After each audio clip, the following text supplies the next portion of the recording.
welcome back. Well, we have Jeff Parker. As I mentioned, he's here to talk to us a little bit about some numbers for the Orange County Health Department. Welcome. Look at you. Good. You still have your mask on. Yeah, I got my mask on. I'm going to take that off for a second so I can talk to you Okay, a perfect. little more clearly. Have it up on the board there too for people to see. So some good news. We're seeing some reduction in the numbers of hospitalization, which is obviously real important. Those are the people that are most seriously sick. Obviously, we have a number of cases. The cases were at 580 positive cases, but a lot of these could be asymptomatic type of situation. So really, we've been focusing on how is the hospitalization rate, because one, you don't want to see the hospital rooms get over impacted. Right. And we want to see how the ICU is doing. So the good news is the hospitalization rate has gone down.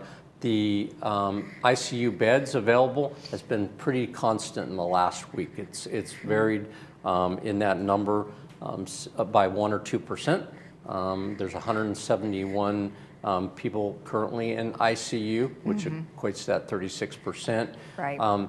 And like I said, I looked at the numbers this week, and it was 175, 172. So it's really hovering at a constant. And then the overall numbers of hospitalization has gone down. So that's great. That's good. Yeah. And we want to see that. One of the things I want to mention on the numbers that we're seeing, the 580 cases, we did get reports out of Orange County and the state that there is a number of cases that are underreporting, and that's just a statistical error up at the state. So I'm sure we're going to see more and more numbers come in. Right. But again, I think like you and I were talking about, focusing on the hospitalization, making sure that people can get care that need care. Well, right. And one thing I think what we were saying beforehand, and I'm sure everybody would like to know, and we'll do our best to find that information for you, is that of those folks that do pass away, how many of those people were in ICU to begin with? How long? Because I understand that sometimes you'd be in there for 20 days, 25 days, and then you would pass away. Yeah, I think it's pretty rare that it's a short time period, but they are, depending on how much of the ICU activity and whether or not, again, going back, are they what kind of care are they getting in ICU? Right. Are they on respirators, or what type of activity is going on? Exactly. The other thing I unfortunately wanted to mention is yesterday they did report that there were 32 people, unfortunately, in Orange County that passed away. Of that, I did want to make an important note is that 5 of those people were in nursing care facilities, 2 of them were in assisted living, and 24 were in the hospitalization type of not in that category.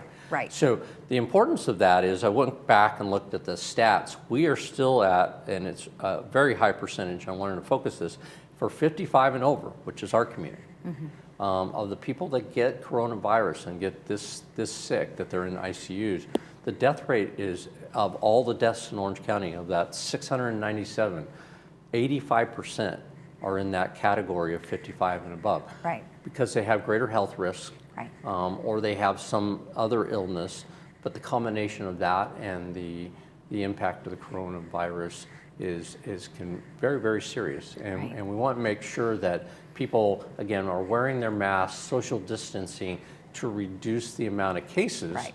And if we can reduce the amount of cases, we reduce the ICU impact, and ultimately slow this death rate down. Exactly. And like we've said many, many times, and even our assembly folks and our supervisors are all, saying how great our community has been, because they really have done a really good job.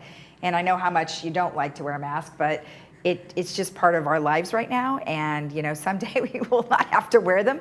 But in the meantime, we definitely are doing a good job. Right. And now we have, all of the mutuals, all the groups have passed their resolutions, making sure that we have a united front out there with regards to the village and how we're processing that. Our security is working with people, making sure that they're wearing masks out there when they're outside. And we certainly ask for your cooperation in that.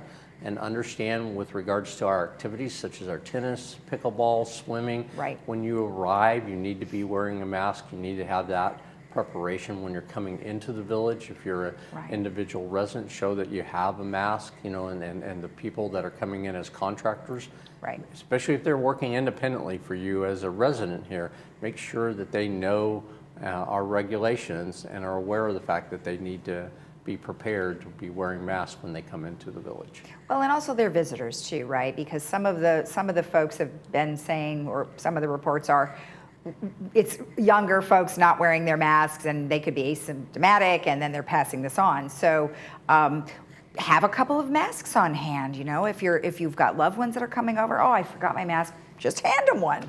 You know, some of you can get little boxes of those. And we have run into a situation, a couple cases where we've had somebody come to the gate, they didn't have a mask, they weren't aware, they saw our signs and everything, and our gate houses do have some extras just to address that situation if we run into it.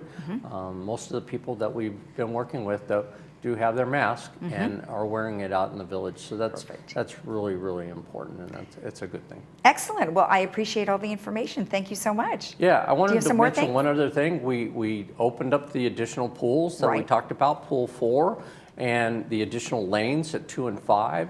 With our reservation system has worked really well this last week. In fact, we actually had some additional lane capacity that people weren't reserving. So want to make sure that everybody knows that with this extra capacity, we think we have the need met for our community, but make sure you make your reservation, call us, and check in and see what's available, and enjoy the weekend with regards to getting out to the pools if you like that. That's great. And we talked to Brian with Recreation, and it sounds as though they're working on a new system where you're not going to have to make a phone call now.